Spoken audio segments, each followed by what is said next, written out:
Kapolsek Kapetakan sekaligus ayah dari Eki, Ibtu Rudiana, diperiksa Propam Mabes Polri terkait adanya perintangan penyidikan dalam kasus pembunuhan Vina pada 2016 silam. Apabila nantinya Ibtu Rudiana terbukti melakukan pelanggaran, lantas apa sanksi yang akan diberikan? Penasihat Ahli Kapolri, Irjen Purnawirawan Arianto Sutadi menyebut kasus pembunuhan Vina sudah menjadi atensi Kapolri. Oleh karenanya, Ibtu Rudiana dilakukan pemeriksaan. Akan tetapi hasil pemeriksaannya belum dapat diumumkan ke publik. Arianto menganggap hal yang wajar jika Ibtu Rudiana diperiksa oleh Propam.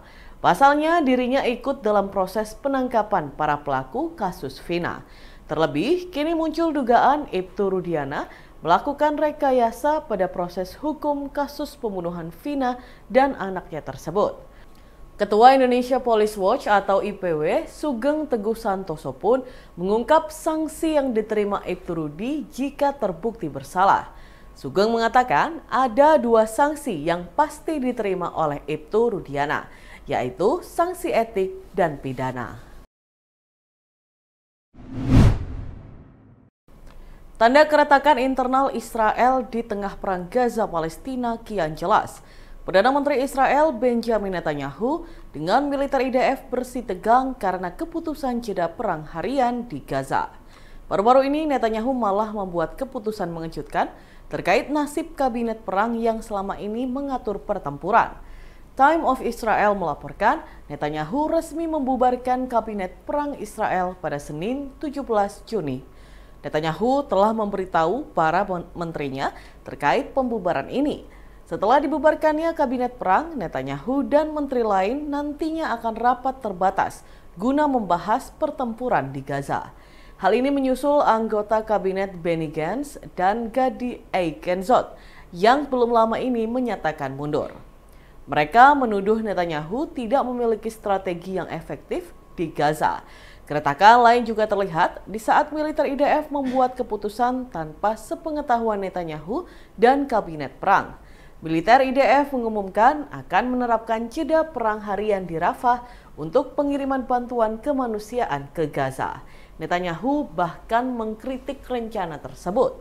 Ia menegaskan tidak ada perubahan dalam kebijakan militer dan pertempuran di Rafah terus berlanjut.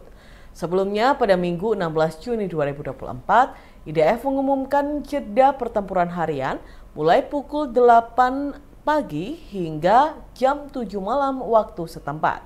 Jeda perang berlaku dari penyeberangan Kerem Shalom ke Jalan Salah al-Din dan lanjut ke utara. Baru-baru ini muncul banyak stigma negatif dari masyarakat terhadap wilayah Sukolilo Pati, Jawa Tengah. Diduga karena geram dengan kasus pengeroyokan yang menyebabkan tewasnya bos rental mobil asal Jakarta pada Kamis 6 Juni 2024 lalu. Merespon masifnya tudingan itu, sekelompok orang yang tergabung dalam aliansi masyarakat Pati Cinta Damai menggelar aksi massa. Diketahui, seusai insiden tersebut, banyak masyarakat yang menyebut Sukolilo sebagai sarang bandit hingga sarang penyamun. Merespon hal ini, aliansi masyarakat Pati Cinta Damai menggelar aksi teatrikal. Dikutip dari tribunjateng.com, mereka membagikan bunga dan deklarasi cinta damai di kawasan alun-alun Pati pada Minggu 16 Juni. Aksi teatrikal digelar untuk menggambarkan kondisi masyarakat Pati yang menjunjung tinggi perdamaian dan toleransi.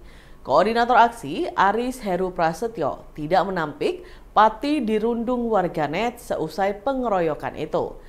Dengan acara itu, ia dan komunitas ingin menyampaikan pesan kepada publik. Pihaknya menyatakan jika masyarakat Pati secara umum sejatinya cinta damai. Mereka juga mendukung penuh kepolisian untuk menegakkan supremasi. Sementara aksi bagi bunga adalah simbol perdamaian, cinta, dan kasih sayang bahwa masyarakat Pati sesungguhnya adalah penyayang dan pengasih. Ia berharap dengan aksi ini, Kabupaten Pati senantiasa kondusif dan terus melangkah ke depan menjadi lebih baik lagi.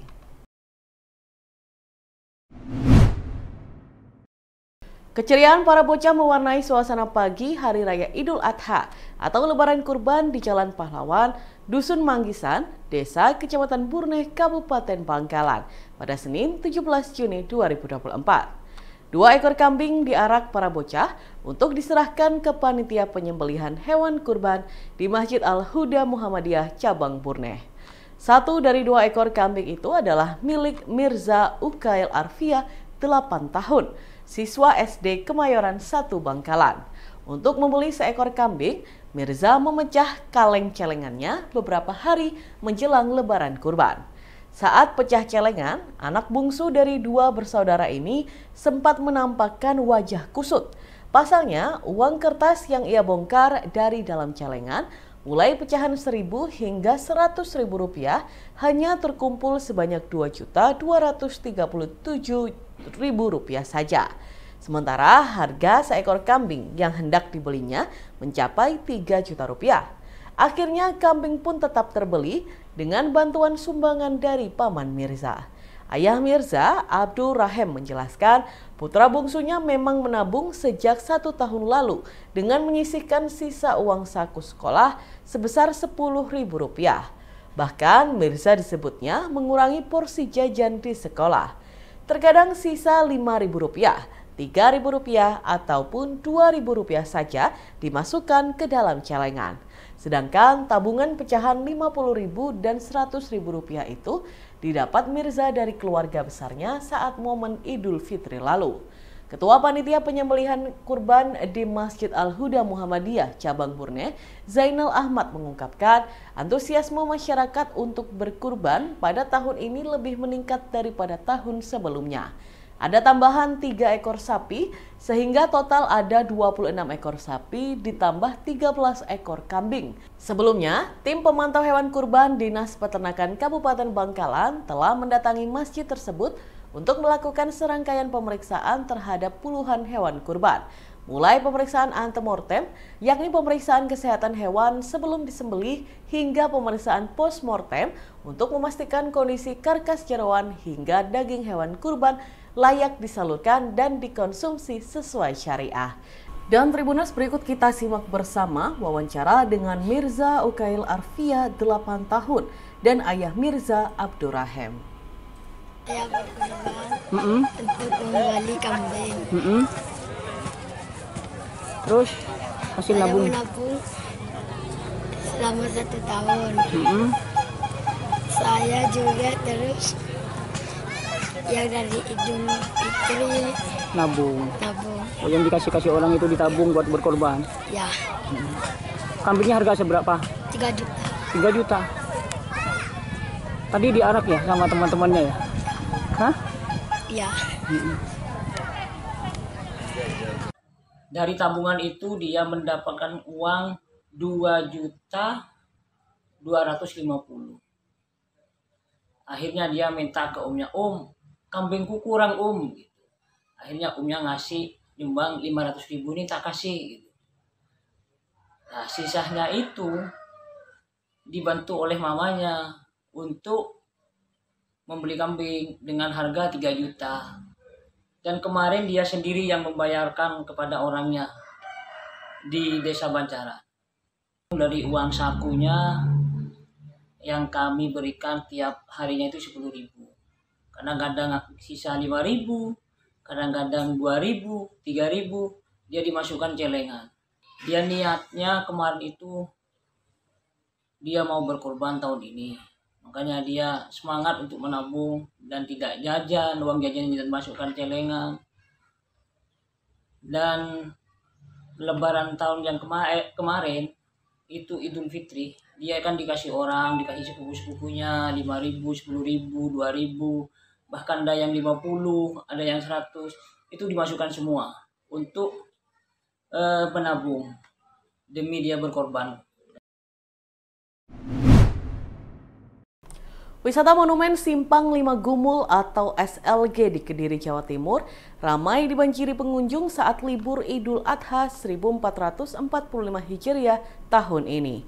Pengunjung diprediksi juga akan tetap ramai hingga libur cuti bersama pada Selasa 18 Juni 2024. Bukan saja karena tempat yang nyaman serta wisatanya yang murah meriah, tapi lokasinya juga strategis dan unik. Sesuai namanya, Simpang 5 Kediri berada di persimpangan jalan sampai 5 arah. Wisata SLG ini berlokasi di Desa Tugurejo, Kecamatan Ngasem, Kabupaten Kediri. Wisata Monumen SLG memang mirip dengan bangunan The Arc de Triomphe yang ada di Paris, Prancis. Sampai saat ini, SLG terkenal sebagai objek wisata Kediri yang ramah kantong. Cukup hanya membayar parkir saja, Anda bisa langsung menikmati kemegahan monumen tersebut. Biasanya, pengunjung lebih memilih sore hingga malam untuk berkunjung. Di SLG, pengunjung bisa bersantai bersama keluarga dengan menikmati udara dan angin segar di tempat terbuka. Wisata SLG ini bisa menjadi pilihan berlibur jika Anda berkunjung ke Kediri. Seperti apa suasananya? Berikut kita simak laporannya dari reporter Tribun Jatim Network yang berada di lokasi. Silahkan rekan Faik Nuraini. Oke, selamat malam para Tribun semuanya. Selamat menikmati liburan di hari Idul Adha. Nah, suasana di malam ini adalah di Kediri, tepatnya di Simpang 5 Gumul Kediri. Atau yang saat ini tertulis tebal itu adalah Kediri Berbudaya. Jadi para Tribuners, saat ini bila kebetulan di Kediri, silahkan mampir di Simpang 5 Gumul, tepatnya berada di Simpang 5, di putaran persis ini perbatasan Kabupaten Kediri dan Kediri. Suasana malam ini begitu ramai, bisa disaksikan di belakang kami. Ini adalah para pengunjung Simpang 5 Gumul yang saat ini menikmati liburan di Kediri.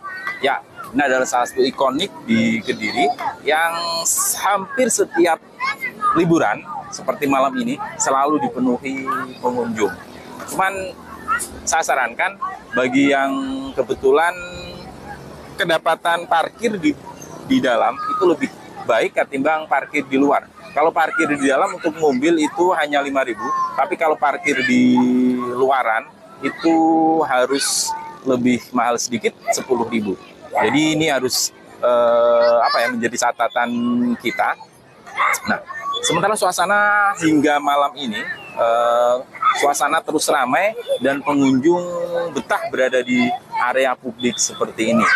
Masuk gratis, tidak ada yang perlu bayar, tapi cukup parkir. Untuk motor 2.000, untuk mobil 5.000. Baik, terima kasih sekali para Tribuners, selamat menikmati liburan dan kembali ke studio rekan Cindy. Terima kasih. Download Tribun X sekarang. Menghadirkan lokal menjadi Indonesia.